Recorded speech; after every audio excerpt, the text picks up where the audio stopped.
La luna deslumbrante asoma entre los árboles. La oscuridad de la noche lo inunda todo.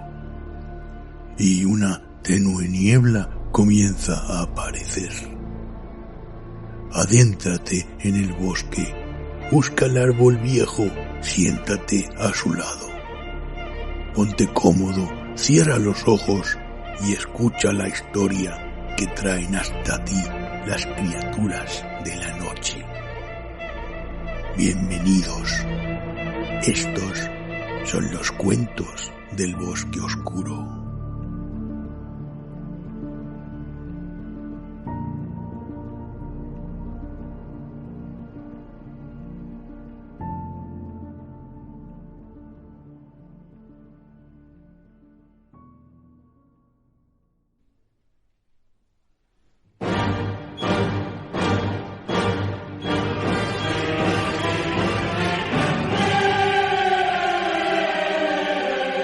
William Wilson.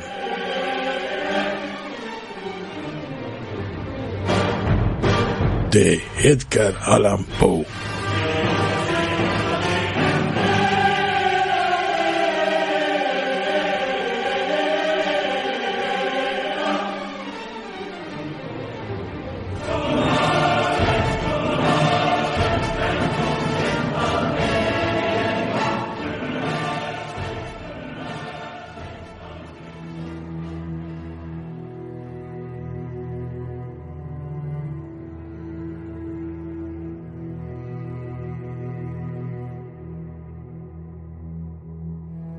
Permitan que por el momento me presente como William Wilson.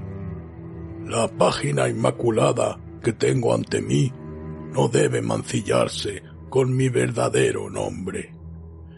Este ya ha sido el exagerado objeto de escarnio, horror y odio de mi estirpe. Los vientos indignados no han esparcido su incomparable infamia por las regiones más distantes del globo. Oh, paria, el más abandonado de todos los exiliados. ¿No estás definitivamente muerto para la tierra? ¿No estás muerto para sus honores, para sus flores, para sus doradas ambiciones? Y una nube densa, lúgubre, limitada, ¿no flota eternamente entre tus esperanzas y el cielo? Aunque pudiese, no quisiera registrar hoy, ni aquí, la narración de mis últimos años de indecible desdicha y de crimen imperdonable. Esa época, esos años recientes, llegaron súbitamente al cénit de la depravación, cuyo origen es lo único que en el presente me propongo señalar. Por lo común, los hombres caen gradualmente en la vileza. En mi caso, en un solo instante, toda virtud se desprendió de mi cuerpo como si fuera un sudario. De una maldad comparativamente trivial, pasé, con el paso de un gigante, a enormidades peores que las de un heliogábalo. Acompáñenme en el relato de la oportunidad del único acontecimiento que provocó una maldad semejante. La muerte se acerca y la sombra que la precede ha ejercido un influjo tranquilizador sobre mi espíritu. Al atravesar el valle de las penumbras, anhelo la comprensión, casi dije la piedad, de mis semejantes. Desearía que creyeran que en cierta medida he sido esclavo de circunstancias que exceden el control humano. Desearía que en los detalles que daré buscaran algún pequeño oasis de fatalidad en un páramo de errores. Desearía que admitieran, y no pueden menos que hacerlo, que aunque hayan existido tentaciones igualmente grandes, el hombre no ha sido jamás así tentado, y sin duda jamás así cayó. ¿Será por eso que nunca sufrió de esta manera? ¿En realidad no habré vivido en un sueño? ¿No me muero ahora víctima del horror y del misterio de las más enloquecidas visiones sublunares? Soy descendiente de una estirpe cuya imaginación y temperamento, fácilmente excitable, la destacó en todo momento, y desde la más tierna infancia di muestras de haber heredado plenamente el carácter de la familia. A medida que avanzaba en años, ese carácter se desarrolló con más fuerza y se convirtió por muchos motivos en causa de grave preocupación para mis amigos y de acusado prejuicio para mí. Crecí con voluntad propia, entregado a los más extravagantes caprichos y víctima de las más incontrolables pasiones. Pobres de espíritu, mentalmente débiles y asaltados por enfermedades constitucionales análogas a las mías, mis padres poco pudieron hacer para contener las malas predisposiciones que me distinguían. Algunos esfuerzos flojos y mal dirigidos terminaron en un completo fracaso para ellos y, naturalmente, en un triunfo total para mí. De ahí en adelante, mi voz fue ley en esa casa, y a una edad en que pocos niños han abandonado los andadores, quedé a merced de mi propia voluntad y me convertí, de hecho, si no de derecho, en dueño de mis actos. Mis más tempranos recuerdos de la vida escolar se relacionan con una casa isabelina, amplia e irregular, en un pueblo de Inglaterra cubierto de niebla, donde se alzaban innumerables árboles nudosos y gigantescos, y donde todas las casas eran excesivamente antiguas. En verdad, esa vieja y venerable ciudad era un lugar de ensueño propicio para la paz de espíritu. En este mismo momento, en mi fantasía, percibo el frío refrescante de sus avenidas profundamente sombreadas, inhalo la fragancia de sus 1000 arbustos y me vuelvo a estremecer con indefinible deleite ante el sonido hueco y profundo de la campana de la iglesia que quebraba cada hora con su hosco y repentino tañido el silencio de la melancólica atmósfera en la que el recamado campanario gótico se engastaba y dormía. Tal vez el mayor placer que me es dado alcanzar hoy en día sea el de morarme en recuerdos de la escuela y todo lo que con ella se relaciona. Empapado como estoy por la desgracia, una desgracia demasiado real, se me perdonará que busque alivio, aunque leve y efímero, en la debilidad de algunos detalles por vagos que sean. Esos detalles, triviales y hasta ridículos en sí mismos, asumen en mi imaginación una extraña importancia por estar relacionados con una época y un lugar en donde reconozco la presencia de las primeras ambiguas admoniciones del destino que después me envolvieron tan completamente en su sombra. Permítanme entonces que recuerde. Ya he dicho que la casa era antigua e irregular. Se erguía en un terreno extenso y un alto y sólido muro de ladrillos, coronado por una capa de cemento y de vidrios rotos, rodeaba la propiedad. Esta muralla, semejante a la de una prisión, era el límite de nuestros dominios. Lo que había más allá solo lo veíamos 3 veces por semana. Una vez los sábados por la tarde, cuando acompañados por 2 preceptores, se nos permitía realizar un breve paseo en grupo a través de alguno de los campos vecinos. y 2 veces durante el domingo, cuando marchábamos de modo igualmente formal a los servicios matinales y vespertinos de la iglesia del pueblo. El director de la escuela era también el pastor de la iglesia. Con qué profunda sorpresa y perplejidad lo contemplaba yo desde nuestros bancos lejanos, cuando con paso solemne y lento subía al púlpito. Ese hombre reverente, de semblante tan modestamente benigno, de vestiduras tan brillosas y clericalmente ondulantes, de peluca minuciosamente empolvada, rígida y enorme, ¿podía ser el mismo que poco antes, con rostro amargo y ropa manchada de rapé, administraba, férula en mano, las leyes draconianas de la escuela?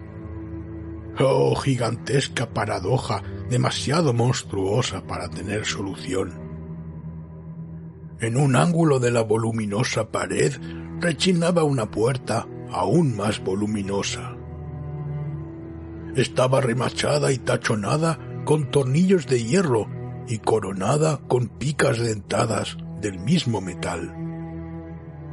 ¡Qué impresión de profundo temor inspiraba! Nunca se abría, salvo para las 3 salidas y regresos mencionados. Por eso, en cada crujido de sus enormes goznes, encontramos la plenitud del misterio, un mando de asuntos para solemnes comentarios o para aún más solemnes meditaciones. El extenso muro era de forma irregular, con abundantes recesos espaciosos. De estos, 3 o 4 de los más grandes constituían el campo de juegos. El piso estaba nivelado y cubierto de grava fina y dura. Recuerdo bien que no tenía árboles, ni bancos, ni nada parecido. Por supuesto que quedaba en la parte posterior de la casa. En el frente había un pequeño cantero plantado con boj y otros arbustos. Pero a través de esta sagrada división solo pasábamos en contadas ocasiones, como el día de llegada o el de partida del colegio, o quizás cuando algún padre o amigo nos pasaba a buscar y nos íbamos alegremente a disfrutar de la Navidad o de las vacaciones de verano a nuestras casas. Pero la casa, qué extraño era aquel viejo edificio, y para mí, qué palacio encantado. Realmente sus recovecos eran infinitos, así como sus incomprensibles subdivisiones. En cualquier momento resultaba difícil afirmar con seguridad en cuál de sus 2 pisos nos hallábamos. Entre un cuarto y otro siempre había 3 o 4 escalones que subían o bajaban. Además, las salas laterales eran innumerables, inconcebibles, y volvían de tal modo sobre sí mismas que nuestras ideas más exactas con respecto a la casa en sí no diferían demasiado de las que teníamos sobre el infinito. Durante los 5 años de mi residencia, nunca pude cerciorarme con precisión de en qué remoto lugar estaban situados los pequeños dormitorios que nos habían asignado a mí y a otros 18 o 20 alumnos. El aula era el cuarto más grande de la casa y, desde mi punto de vista, el más grande del mundo entero. Era muy largo, angosto y desconsoladamente bajo, con puntiagudas ventanas góticas y cielo raso de roble. En un ángulo remoto y aterrorizante había un cerramiento cuadrado de unos 8 o 10 pies. Allí se encontraba el sanctum donde rezaba, entre una clase y otra, nuestro director, el reverendo doctor Bransby. Era una estructura sólida, de puerta maciza, y antes de abrirla en ausencia del Dómine, hubiéramos preferido morir por la peine forte de dur. En otros ángulos había dos cerramientos similares, sin duda mucho menos reverenciados, pero no por eso menos motivo de terror. Uno de ellos era la cátedra del preceptor clásico, otro el correspondiente a inglés y matemáticas. Dispersos por el salón, entrecruzados en interminable irregularidad, había innumerables bancos y pupitres, negros, viejos, carcomidos por el tiempo, tapados por pilas de libros manoseados y tan cubiertos de iniciales, nombres completos, figuras grotescas y otros múltiples esfuerzos del cortaplumas que habían perdido lo poco que en lejanos días les quedaba de su forma original. En un extremo del salón había un inmenso balde de agua y en el otro un reloj de formidables dimensiones. Encerrado entre las macizas paredes de esta venerable academia, pasé sin tedio ni disgustos los años del tercer lustro de mi vida. El fecundo cerebro de la infancia no requiere que lo ocupen o diviertan los sucesos del mundo exterior, y la monotonía aparentemente lúgubre de la escuela estaba repleta de excitaciones más intensas que las que mi juventud obtuvo del lujo o mi edad madura del crimen. Sin embargo, debo creer que mi primitivo desarrollo mental ya salía de lo común, y hasta tenía mucho de otro. Por lo general, los acontecimientos de la infancia no dejan un recuerdo definido en el hombre maduro. Todo se parece a una sombra grisácea, un recuerdo débil e irregular, una evocación indistinta de pequeños placeres y fantasmagóricos dolores. Pero en mi caso no es así. En la infancia debo haber sentido con la energía de un hombre lo que ahora encuentro estampado en mi memoria con imágenes tan vívidas, tan profundas y tan duraderas como los exergos de las medallas cartaginesas. Y sin embargo, desde un punto de vista mundano, qué poco había allí para recordar.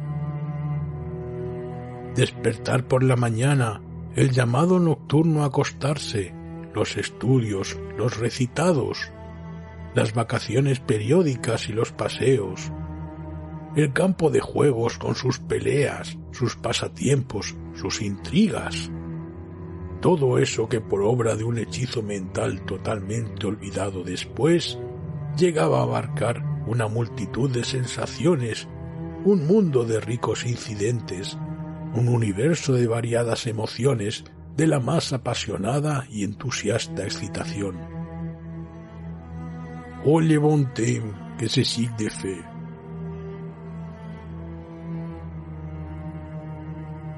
En verdad, el amor, el entusiasmo y mi naturaleza imperiosa pronto me destacaron de mis condiscípulos y suave, pero naturalmente, fui ganando ascendiente sobre todos los que no eran mucho mayores que yo.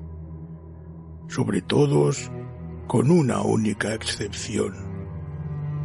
La excepción fue un alumno que, sin ser pariente mío, llevaba mi mismo nombre y apellido.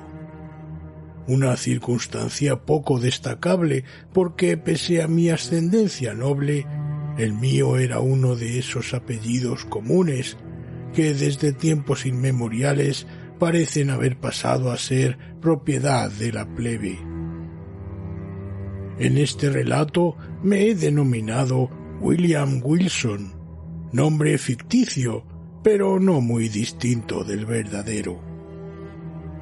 Solo mi tocayo, entre los que según la fraseología del colegio formaban nuestro grupo, se atrevía a competir conmigo en el estudio, en los deportes y rencillas del campo de juegos, negándose a creer ciegamente en mis afirmaciones y a someterse a mis deseos. En una palabra, pretendía oponerse a mi arbitraria dictadura. Si existe en la tierra un despotismo supremo e ilimitado, es el despotismo que ejerce en la juventud una mente superior sobre los espíritus menos enérgicos de sus compañeros. La rebeldía de Wilson era para mí una fuente de la mayor perplejidad, tanto más cuando, pese a la bravuconería con que trataba en público tanto a él como a sus pretensiones, secretamente le temía y no podía menos que pensar que la igualdad que mantenía conmigo tan fácilmente era una prueba de su verdadera superioridad, porque no ser superado me costaba una lucha permanente. Sin embargo, esa superioridad y aun esa igualdad, en realidad nadie más que yo la reconocía. Nuestros compañeros, por una inexplicable ceguera, ni siquiera parecían sospecharla. Lo cierto es que su competencia, su resistencia y sobre todo su impertinente y tozuda interferencia en mis propósitos eran tan dolorosas como poco evidentes. Era como si careciera tanto de la ambición que estimula como de la apasionada energía mental que me permitía destacarme. Parecía que su rivalidad sólo se debía al caprichoso deseo de contradecirme, asombrarme o mortificarme. Aunque había momentos en que yo no podía menos que observar, con una mezcla de asombro, humillación y resentimiento, que Wilson mezclaba sus injurias, sus insultos o sus contradicciones con un muy inapropiado y sin duda inoportuno modo afectuoso. Yo solo podía concebir ese singular comportamiento como el producto de una consumada suficiencia que adoptaba el tono vulgar de la condescendencia y la protección. Quizás fuera este último rasgo en la conducta de Wilson, junto con nuestros nombres idénticos y la simple coincidencia de haber ingresado el mismo día en la escuela, lo que, entre los alumnos de los cursos superiores, dio pábulo a la idea de que éramos hermanos. Porque los estudiantes mayores, por lo general, no se informan en detalle sobre los asuntos de los menores. Ya he dicho, o debí decir, que Wilson no estaba ni remotamente emparentado con mi familia. Pero con seguridad, de haber sido hermanos, hubiéramos sido mellizos, porque después de egresar de la escuela del Dr. Bransby, me enteré por casualidad de que mi tocayo había nacido el 19 de enero de 1813, y esta es una coincidencia bastante notable, pues se trata precisamente del día de mi natalicio. Tal vez parezca extraño que, pese a la continua ansiedad que me causaban la rivalidad de Wilson y su intolerable espíritu de contradicción, de alguna manera no podía resolverme a odiarlo. Sin duda, casi todos los días manteníamos una discusión en la que me cedía públicamente la palma de la victoria, aunque de alguna manera me hacía sentir que era él quien la merecía. Sin embargo, una sensación de orgullo de mi parte y una gran dignidad de la suya nos mantenía siempre en lo que se ha dado en llamar buenas relaciones, mientras en muchos aspectos nuestros temperamentos congeniaban, despertando en mí un sentimiento que sólo nuestras respectivas posturas impedían que madurara en amistad. Me resultaba verdaderamente difícil definir y aún describir mis verdaderos sentimientos hacia él. Eran una mezcla abigarrada y heterogénea, cierta petulante animosidad que no llegaba a ser odio, cierta estima, un respeto mayor aún, mucho temor y un mundo de inquietante curiosidad. Para los moralistas será innecesario agregar, además, que Wilson y yo éramos compañeros inseparables. Sin duda, esta anómala relación que existía entre nosotros era lo que me llevaba a atacarlo, y los ataques eran muchos, francos o encubiertos, por medio de la burla o de las bromas pesadas, que duelen aunque parezcan una simple diversión, en lugar de convertirse en una seria y decidida hostilidad. Pero mis esfuerzos en ese sentido no siempre resultaban exitosos, aunque concibiera mis planes con mucha astucia, porque el carácter de mi tocayo poseía esa modesta y silenciosa austeridad del que, aunque goce de sus propias bromas afiladas, no posee en sí mismo un talón de Aquiles y se niega totalmente a ser objeto de una burla. Solo pude encontrarle un punto vulnerable, debido a una peculiaridad de su persona y ocasionado quizá por una enfermedad constitucional, que hubiese relegado a cualquier otro antagonista menos exasperado que yo. Mi rival tenía un defecto en las cuerdas vocales que le impedía levantar la voz más allá de un susurro apenas audible. Y yo no dejé de aprovechar las pobres ventajas que ese defecto me proporcionaba. Las represalias de Wilson eran muchas, pero había una que me perturbaba más allá de toda medida.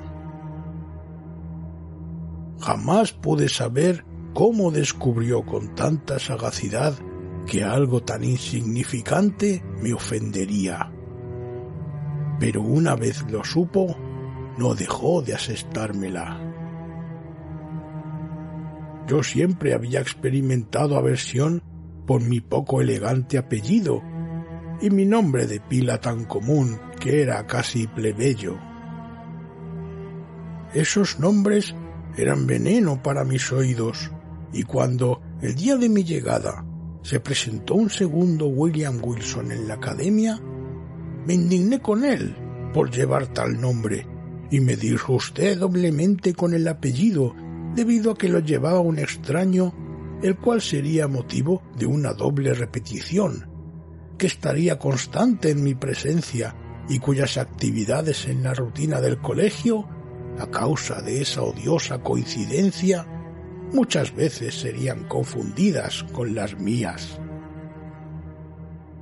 Este sentimiento de vejación así engendrado fue creciendo con cada circunstancia que tendiera a revelar un parecido moral o físico entre mi rival y yo.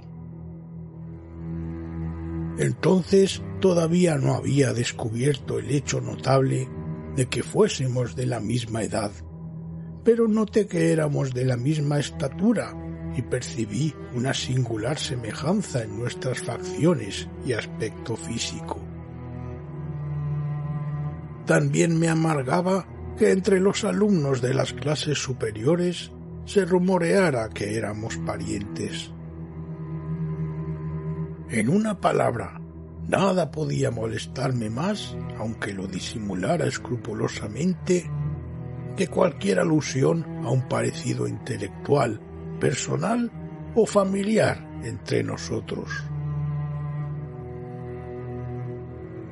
Pero en realidad no tenía motivos para creer que, con excepción de un parentesco y en el caso del mismo Wilson, que estas similitudes fueran comentadas o observadas siquiera por nuestros compañeros. Me resultaba evidente que él las observaba en todos sus aspectos y con tanta claridad como yo, pero que en tales circunstancias hubiera sido capaz de descubrir tan fructífero campo de ataque solo puede ser atribuible, como ya dije, a su extraordinaria perspicacia.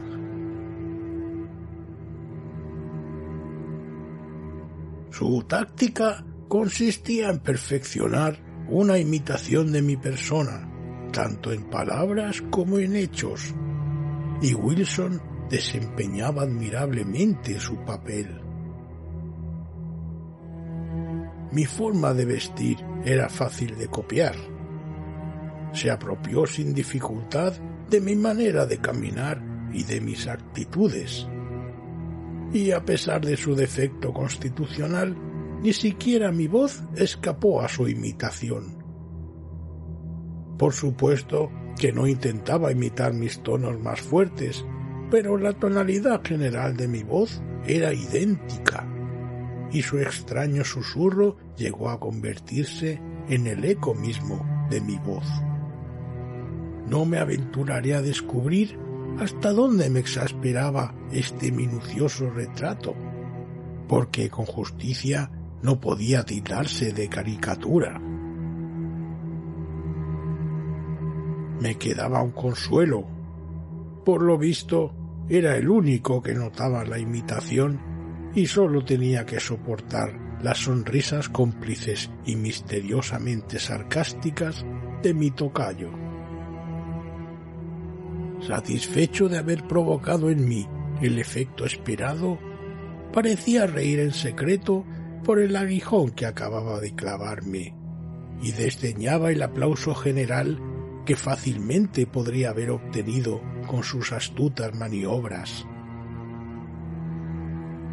Durante muchos meses fue un enigma indescifrable para mí que la totalidad del colegio no advirtiera sus designios, no percibiera sus intenciones ni comprobara su cumplimiento y participara de su burla. Tal vez la gradación de su máscara la hizo menos perceptible, o posiblemente debí mi seguridad a la maestría del imitador que, desdeñando la letra, que es todo lo que ven los obtusos en una pintura, sólo ofrecía en pleno el espíritu del original para mi contemplación y tormento. Ya he hablado más de una vez del desagradable aire protector que Wilson asumía con respecto a mí, y de sus frecuentes y oficiosas interferencias que se interponían en mi voluntad. Esta interferencia muchas veces adoptaba la desagradable forma de un consejo más insinuado que abiertamente ofrecido. Yo lo recibía con una repugnancia que se fue acentuando con los años. Y sin embargo, en este día tan lejano, permítaseme el acto de justicia de reconocer que no recuerdo ocasión alguna en la que las sugerencias de mi rival me incitaran a los errores o tonterías tan habituales de esa edad inmadura e inexperta. Si no su talento o su sabiduría mundana, por lo menos su sentido moral y su sensatez eran mucho más agudos que los míos. Y hoy en día yo hubiera podido ser un hombre mejor y por lo tanto más feliz de haber rechazado con menos frecuencia los consejos encerrados en esos susurros que en ese momento odiaba cordialmente y despreciaba con amargura. Como sea, acabé por impacientarme en extremo ante esa desagradable supervisión, y cada día me sentía más agraviado por lo que consideraba su intolerable arrogancia. He dicho ya que durante nuestros primeros años de relación como condiscípulos, mis sentimientos hacia Wilson bien podrían haber madurado en una amistad, pero en los últimos meses de mi residencia en la academia, aunque su impertinencia hubiera disminuido, sin duda en alguna medida mis sentimientos se trocaron en similar proporción, en odio más profundo. Creo que en una ocasión él lo percibió y desde entonces me evitó o simuló evitarme. Si mal no recuerdo, en esa misma época tuvimos un violento altercado, durante el que Wilson perdió la calma hasta un punto mayor que otras veces, y habló y actuó con una franqueza nada común en su carácter. En ese momento descubrí, o creí descubrir, en su tono, en su aire y en su apariencia general, algo que al principio me sorprendió y luego me interesó profundamente, trayendo a mi recuerdo veladas visiones de mi primera infancia. Vehementes, confusos y tumultuosos recuerdos de un tiempo en que la memoria misma aún no había nacido.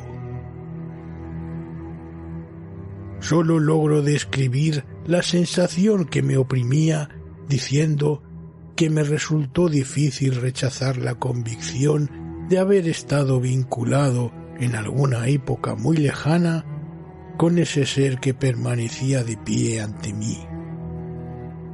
Una vinculación en algún punto infinitamente remoto del pasado. Sin embargo, la ilusión se desvaneció con la misma rapidez con que había llegado, y si la refiero es para precisar el día en que mantuve la última conversación con mi extraño tocayo en la academia. La enorme casa vieja, con sus innumerables subdivisiones, tenía varios cuartos contiguos de gran tamaño donde dormía la mayoría de los estudiantes. Como sucede inevitablemente en un edificio tan mal proyectado, había asimismo una cantidad de cuartos de menor tamaño, verdaderas obras de la estructura, y que el ingenio económico del Dr. Bransby había habilitado como dormitorios, pese a que por su tamaño tan reducido no pudieran alojar más que a un solo individuo. Wilson ocupaba uno de sus cuartos pequeños. Una noche, hacia el final de mi 5º año en la escuela, e inmediatamente después del altercado que acabo de mencionar, cuando todos dormían, me levanté y, lámpara en mano, me interné por interminables pasillos angostos rumbo al dormitorio de mi rival. Hacía mucho que planeaba hacerle una de esas perversas bromas pesadas, hasta ese momento siempre infructuosas. Tenía intenciones de llevar a cabo de inmediato mi plan, y decidí que Wilson percibiera toda su malicia. Al llegar a su cuarto, entré en silencio y dejé afuera la lámpara cubierta con una pantalla. Avancé un paso y escuché el sonido de su respiración tranquila. Seguro de que dormía, volví a tomar la lámpara y me aproximé con ella a la cama. Esta se hallaba rodeada de pesadas cortinas. Siguiendo con mi plan, las aparté con lentitud y en silencio, hasta que rayos de luz iluminaron de golpe al durmiente, mientras mis ojos se clavaban en su cara. Lo miré e instantáneamente quedé petrificado, helado.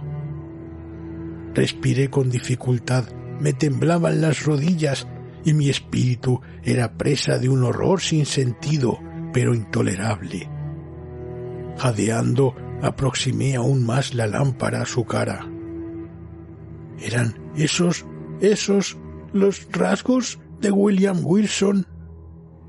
Veía sin duda que eran los suyos, pero me estremecía como presa de un ataque de fiebre al imaginar que no lo eran. ¿Qué había en ellos para confundirme de tal manera? Lo miré fijo mientras mi cerebro era presa de un torbellino de pensamientos incoherentes. No era esa su apariencia, seguramente no era esa cuando estaba despierto. El mismo nombre, la misma figura, el mismo día de llegada a la academia, y después su obstinada e insensata imitación de mi manera de caminar, mi voz, mis costumbres y actitudes.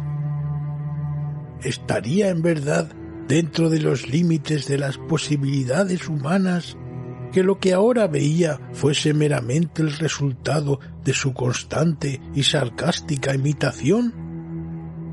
Despavorido y cada vez más tembloroso, apagué la lámpara, salí en silencio del cuarto y abandoné en el acto los salones de esa vieja academia a la que no regresaría jamás.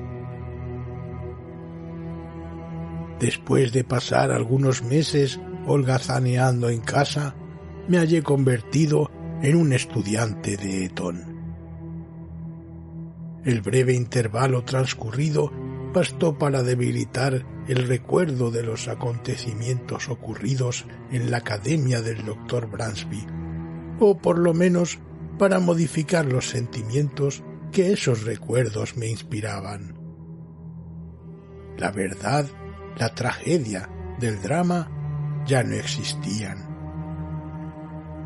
Ahora podía dudar de la evidencia de mis sentidos, y las pocas veces que recordaba el episodio me sorprendían los extremos a que puede llegar la credulidad humana, y sonreía ante la fuerza de la imaginación que poseía por herencia. Dado el género de vida que empecé a llevar en Eton, era lógico que este escepticismo no decreciera. El vórtice de locura irreflexiva en el que inmediata y temerariamente me sumergí barrió con todo lo que no fuera el pasado reciente, ahogando de inmediato toda impresión sólida o seria y dejando en mi recuerdo tan solo las cosas más triviales de mi vida anterior. No deseo, sin embargo, trazar aquí el curso de este miserable libertinaje, un libertinaje que desafiaba las leyes y eludía la vigilancia de la institución.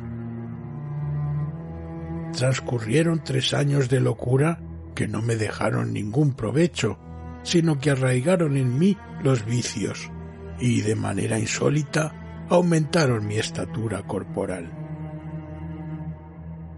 En ese tiempo, después de una semana de tonta disipación, invité a un grupo de los estudiantes más disolutos a una orgía secreta en mis habitaciones. Nos encontrábamos ya avanzada la noche, porque nuestra orgía debía prolongarse fielmente hasta la mañana. Corría con libertad el vino, y no faltaban otras seducciones tal vez más peligrosas. Cuando el gris de la aurora apenas se perfilaba en el este, nuestro extravagante delirio estaba en su punto más alto. Excitado hasta la locura por las cartas y el alcohol, yo insistía en un brindis especialmente blasfemo, cuando de repente atrajo mi atención la puerta que se entreabría con violencia y la voz ansiosa de un criado. Decía que una persona me reclamaba con desesperada urgencia en el vestíbulo. La inesperada interrupción me alegró en lugar de sorprenderme.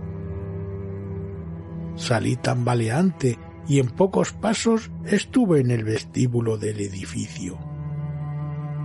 En ese lugar, estrecho y bajo, no había lámpara y sólo la pálida claridad del amanecer se abría paso por la ventana semicircular. Al trasponer el umbral, percibí la presencia de un joven casi de mi misma estatura, que vestía una bata de casimir blanco, cortada al nuevo estilo, como la que yo llevaba puesta en ese momento. La débil luz me permitió percibirlo, pero no alcancé a distinguir los rasgos de su cara. Al verme entrar, vino presuroso a mi encuentro, y tomándome del brazo con un gesto de petulante impaciencia, me murmuró al oído las palabras: William Wilson. Recuperé en el acto la sobriedad. En los modales del desconocido y en el temblor de su dedo suspenso entre mis ojos y la luz, había algo que me llenó de indescriptible asombro. Pero no fue eso lo que me conmovió con mayor violencia. Fue la solemne admonición que contenían aquellas palabras sibilantes pronunciadas en voz baja y singular. Y por sobre todo fue el carácter, el tono, el sonido de esas sílabas escasas, simples y familiares, pero susurradas, que llegaban a mí con 1000 turbulentos recuerdos de días pasados y que golpearon mi alma con el impacto de una batería galvánica. Antes de que pudiera recobrar el uso de mis facultades, mi visitante había desaparecido. Aunque ese acontecimiento tuvo un vívido efecto sobre mi imaginación, fue también un efecto pasajero. Durante una semana me ocupé en hacer toda clase de investigaciones y me dejé envolver en una nube de especulaciones morbosas. No pretendí ocultar a mi percepción la identidad del singular individuo que con tanta perseverancia se inmiscuía en mis asuntos y que me acosaba con sus insinuados consejos. Pero, ¿quién era y qué era ese Wilson? ¿De dónde venía? ¿Cuáles eran sus propósitos? Me resultó imposible encontrar una respuesta satisfactoria a estas preguntas. Solo alcancé a averiguar que un repentino accidente familiar lo obligó a abandonar la academia del Dr. Bransby el mismo día de mi huida. Pero poco tiempo después dejé de pensar en el asunto. Mi atención estaba completamente absorbida por el proyecto de ingresar en Oxford. Hacia allí pronto me trasladé. Mis padres, en su irreflexiva vanidad, me proporcionaron un vestuario y una pensión anual que me permitirían disfrutar a mi antojo del lujo ya tan caro a mi corazón, y rivalizar en despilfarro con los más altivos herederos de los más opulentos ducados de Gran Bretaña. Excitado por tantos medios para fomentar el vicio, mi temperamento se desbordó con renovado ardor, y en la loca infatuación de mis francachelas mancillé las más elementales normas de decencia. Pero sería absurdo detenerme en los detalles de mis extravagancias. Baste decir que fui más despilfarrador que el mismo Herodes y que, dando nombre a una multitud de nuevas locuras, agregué un apéndice nada breve al largo catálogo de vicios entonces habituales en la más disoluta universidad de Europa. Sin embargo, resultaba casi increíble que, pese a haber caído tan bajo mancillando mi condición de caballero, hubiera de llegar a familiarizarme con el vil arte del jugador profesional, y que habiéndome convertido en adepto de esa ciencia despreciable, la practicara con frecuencia, como un medio de aumentar aún más mis enormes rentas, a expensas de mis compañeros más débiles de carácter. Sin embargo, esa era la verdad. Y la misma enormidad de esta ofensa contra todos los sentimientos y honorables demostraba, más allá de toda duda, la principal, ya que no la única razón, de la impunidad con que la cometía.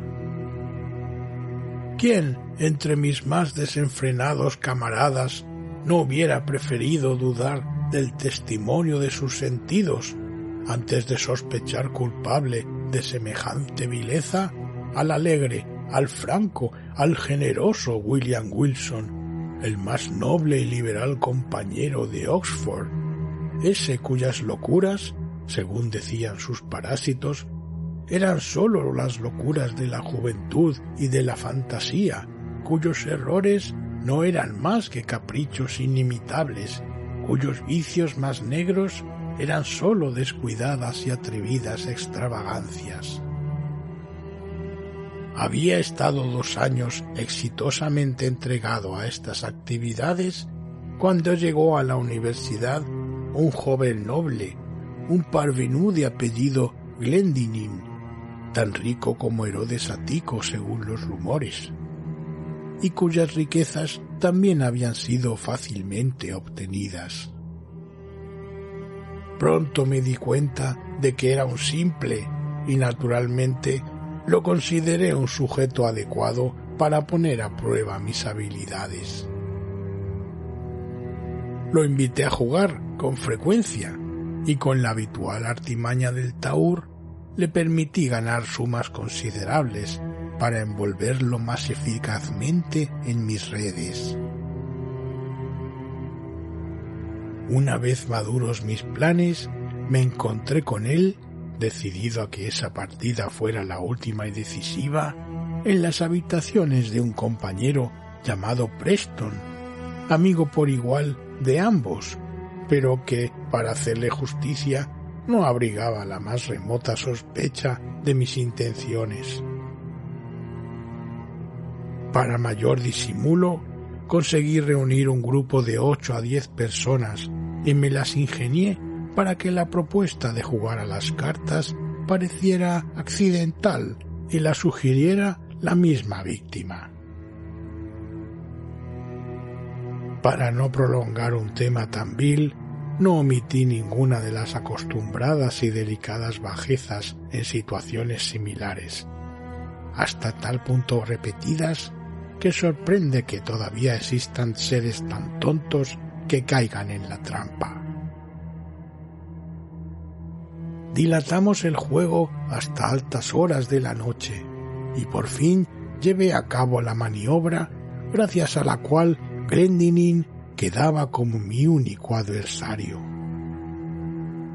El juego también era mi preferido, el écarté. El resto de los invitados, interesados por nuestra partida, abandonó sus propias cartas y nos rodeó.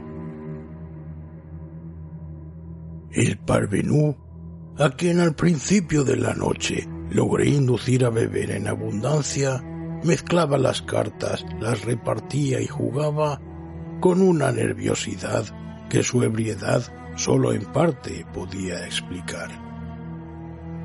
En poco rato se convirtió en mi deudor por una importante suma, y entonces, después de beber un largo trago de oporto, hizo lo que yo fríamente esperaba. Me propuso doblar nuestras ya extravagantes apuestas. Simulé una enorme renuencia y recién cuando mis repetidas negativas le provocaron algunas réplicas coléricas que me acusaban de cobarde, acepté la propuesta. El resultado, por supuesto, no hizo más que demostrar hasta qué punto había caído la presa en mis redes. En menos de una hora, su deuda se cuadruplicó. Hacía rato que el semblante de Glendinning perdía el tinte rubicundo provocado por el vino, pero ahora, para mi sorpresa, percibí en él una palidez verdaderamente espantosa. Aseguro que me sorprendió, porque en respuesta a mis ansiosas averiguaciones, Glendinning me había sido presentado como inmensamente rico, y las sumas que ya llevaba perdidas, aunque importantes en sí mismas, supuse que no podían incomodarlo seriamente, y mucho menos afectarlo con tal violencia. Lo primero que pensé era que estaba agobiado por el vino que acababa de beber, y más por mantener mi reputación a los ojos de mis compañeros, que por motivos menos interesados me disponía a exigir con tono perentorio la suspensión de la partida, cuando algunas frases dichas a mi alrededor y la exclamación de total desesperanza que profirió Glendinning me dieron a entender que acababa de provocar su ruina total, en circunstancias que, al convertirlo en objeto de la piedad general, deberían haberlo protegido hasta de los ataques de un espíritu maligno. Es difícil saber cuál debía haber sido mi conducta en ese momento. La lamentable condición de mi víctima creaba un clima de incómodo abatimiento en todos los presentes. Hubo algunos instantes de profundo silencio durante el que me ardieron las mejillas ante las miradas abrasadoras de desprecio y de reproche que me dirigían los menos viciosos del grupo. Confieso que el peso intolerable de mi ansiedad se vio durante breves instantes aliviada por una repentina y extraordinaria interrupción. Las pesadas puertas plegadizas de la habitación se abrieron de par en par con un ímpetu tan vigoroso y arrollador que, como por arte de magia, se extinguieron todas las velas del cuarto. Pero las llamas agonizantes nos permitieron percibir la entrada de un desconocido, un hombre aproximadamente de mi estatura, completamente envuelto en una capa. La oscuridad era ahora total y sólo podíamos sentir que el desconocido estaba entre nosotros. Antes de que nadie pudiera recobrarse de la sorpresa provocada por entrada tan ruda e intempestiva, oímos la voz del intruso. «Señores», dijo en una voz baja y clara, en un susurro jamás olvidado que me estremeció hasta la médula. «Señores, no me disculparé por mi comportamiento, porque al conducirme de esta manera cumplo con un deber. Sin lugar a dudas, ustedes ignoran la verdadera personalidad del que esta noche le ha ganado a Lord Glendinning una importante suma al écarté. Por lo tanto, les señalaré una manera expeditiva para obtener esta tan necesaria información. Por favor, examinen con cuidado el paño de su manga izquierda y los pequeños paquetes que encontrarán en los espaciosos bolsillos de su bata bordada». Mientras hablaba, el silencio era tan profundo que se hubiera podido oír la caída de un alfiler sobre el piso. Al terminar de hablar, salió tan abruptamente como había llegado. Describiré mis sensaciones. Necesito decir que experimenté todos los horrores del condenado? No tuve tiempo de reflexionar. Varias manos me aferraron con rudeza, impidiéndome todo movimiento, y de inmediato se volvieron a prender las luces. Enseguida me registraron. En el forro de mi manga encontraron todas las cartas esenciales en el écarté, y en los bolsillos de mi bata una serie de mazos de barajas idénticos a los que utilizábamos en nuestras partidas, con la única excepción de que las mías eran lo que técnicamente se denomina arronder. Los honores eran levemente convexos en las puntas, las cartas más bajas levemente convexas a los costados. De esta manera, el incauto que corta el mazo a lo largo, según lo acostumbrado, invariablemente proporciona un honor a su adversario, mientras el tahur cortará a lo ancho sin proporcionar a su víctima ninguna carta de importancia en el juego.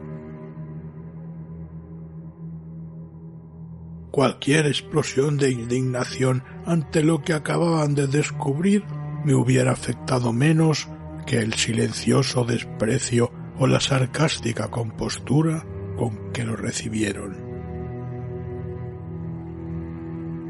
«Señor Wilson», dijo nuestro anfitrión, inclinándose para levantar del piso una lujosa capa de pieles excepcionales.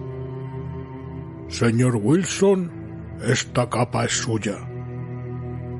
Hacía frío y al salir de mi habitación me había echado la capa sobre los hombros, quitándomela luego al llegar a la escena del juego.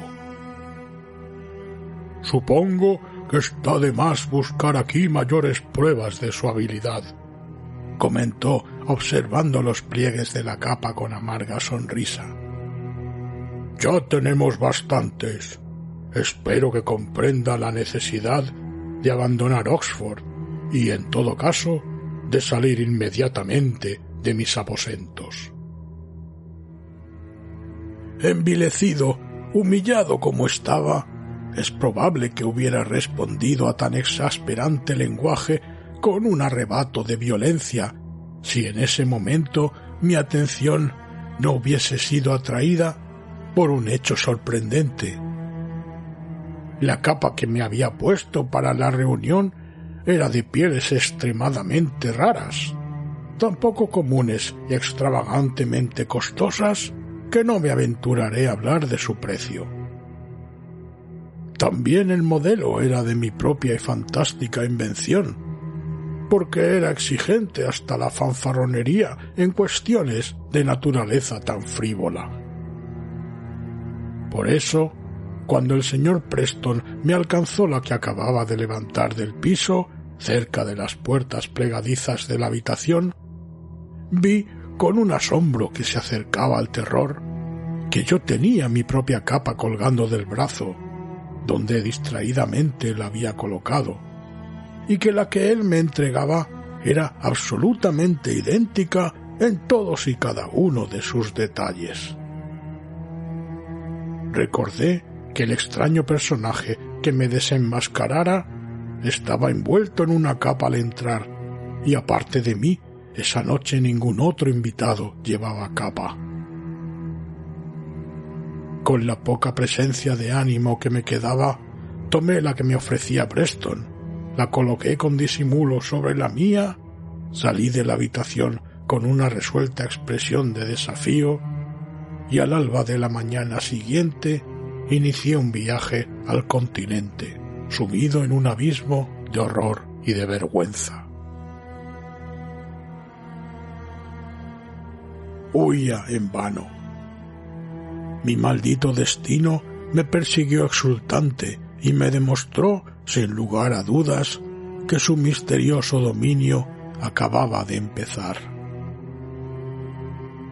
Apenas puse mis pies en París, tuve nuevas pruebas del odioso interés que Wilson demostraba en mis asuntos. Volaron los años sin que yo pudiera experimentar el menor alivio.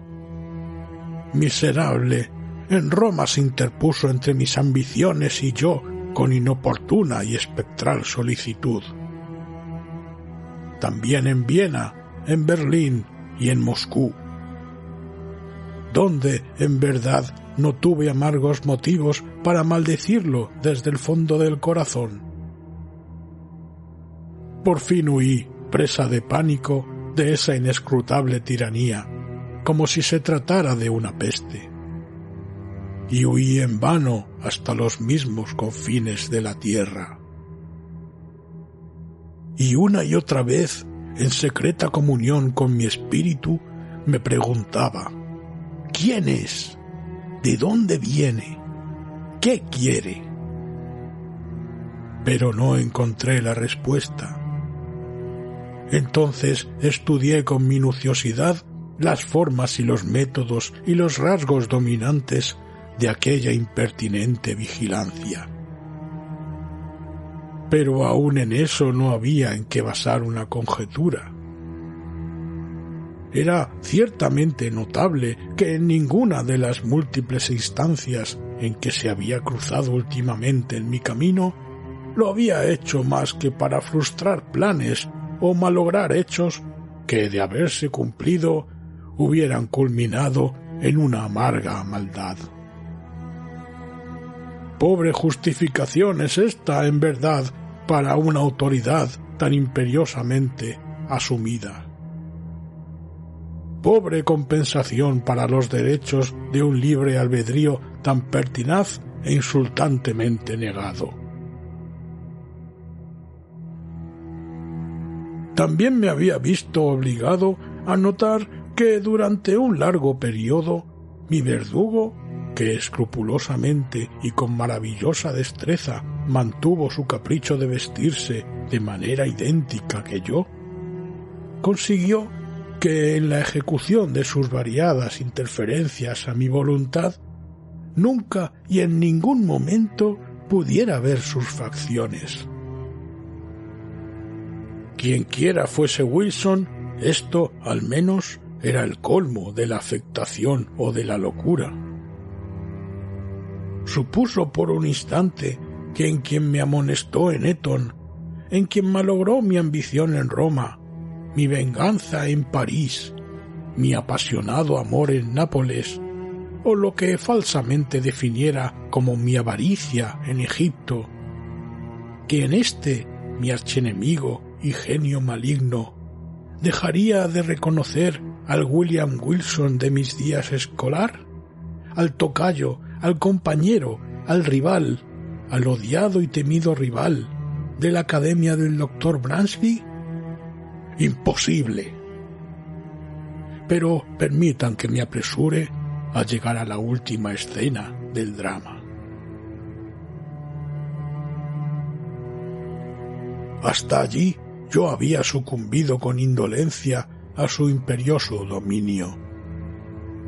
El sentimiento de profundo temor con que habitualmente contemplaba el elevado carácter, la majestuosa sabiduría y la aparente ubicuidad y omnipotencia de Wilson, sumados al terror que ciertos rasgos de su naturaleza y las conjeturas me inspiraban, habían llevado a grabar en mí la idea de mi absoluta debilidad y desamparo, y a sugerirme una implícita aunque amarga y renuente sumisión a su arbitraria voluntad. Pero últimamente me había entregado por completo a la bebida, y la terrible influencia que ésta ejercía sobre mi temperamento hereditario me llevó a impacientarme cada vez más ante esa vigilancia. Empecé a murmurar, a vacilar, a resistir. Y fue sólo mi imaginación la que me indujo a creer que con el aumento de mi propia firmeza, la de mi torturador sufriría una proporcional disminución. Sea como fuere, empecé a sentirme inspirado por una ardiente esperanza que con el tiempo fomentó en mis más secretos pensamientos la firme y desesperada resolución de no seguir tolerando esa esclavitud. Fue en Roma, durante el carnaval de 1800, que asistí a un baile de máscaras en el palacio del duque napolitano di Broglio. Me dejé arrastrar con más libertad que de costumbre por el exceso de bebida, y luego la atmósfera sofocante de los salones atestados me irritó hasta un punto intolerable. Además, la dificultad de abrirme paso entre la aglomeración de invitados contribuyó en gran medida a aumentar mi mal humor, porque buscaba ansioso, permítame no decir con qué indigno motivo, a la joven, alegre y hermosa esposa del anciano y tambaleante di Broglio. Con inescrupulosa confianza, ella me había confiado el secreto del disfraz que luciría esa noche, y habiéndola vislumbrado a la distancia, me apresuraba a reunirme con ella. En ese momento sentí que una mano liviana se apoyaba sobre mi hombro y volví a escuchar ese inolvidable, bajo y maldito susurro junto a mi oído. En un absoluto frenesí de furia me volví de inmediato contra aquel que así me interrumpía y lo aferré por el cuello con violencia. Tal como yo suponía, vestía un disfraz similar al mío, capa española de terciopelo azul y cinturón rojo del que pendía una espada. Una máscara de seda negra le cubría por completo la cara. ¡Miserable!, grité con voz ronca por la furia que cada sílaba que pronunciaba parecía atizar. ¡Miserable! ¡Impostor! ¡Maldito villano! No permitiré que me persigas hasta la muerte. Sígueme, o te atravesaré aquí mismo con mi espada. Y me encaminé a una pequeña antecámara contigua, arrastrándolo conmigo sin que se resistiera. En cuanto entramos, furioso, lo empujé para alejarlo de mí. Él trastabilló contra la pared, mientras yo cerraba la puerta con un juramento y le ordenaba que desenvainara su espada. Solo vaciló un instante. Después, con un pequeño suspiro, desenvainó en silencio y se preparó para defenderse. El duelo fue breve. Frenético y presa de feroz excitación, yo sentía en mi brazo la energía y el poder de una multitud. En pocos segundos lo acorralé contra la pared, y allí, teniéndolo en mi poder, le hundí repetidas veces la espada en el pecho con brutal ferocidad. En aquel instante alguien movió el pestillo de la puerta. Evité presuroso una intrusión y de inmediato regresé al lado de mi moribundo rival.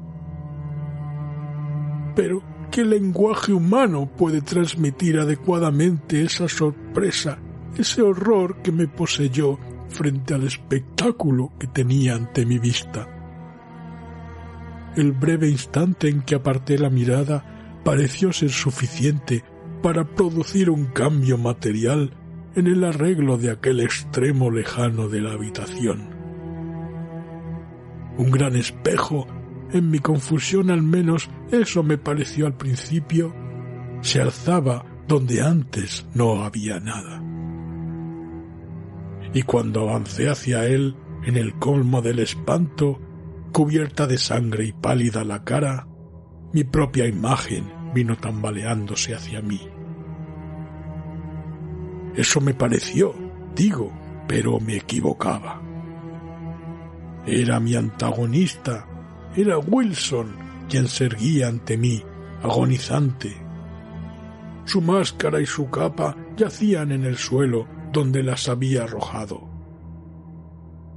Cada hebra de su ropa, cada línea de los marcados y singulares rasgos de su cara, eran idénticos a los míos. Era Wilson, pero ya no se expresaba en susurros, y hubiera podido imaginar que era yo mismo el que hablaba cuando dijo: «Has vencido y me entrego, pero a partir de ahora tú también estás muerto. Muerto para el mundo, para el cielo y para la esperanza. En mí existías y observa esta imagen que es la tuya, porque al matarme te has asesinado tú mismo».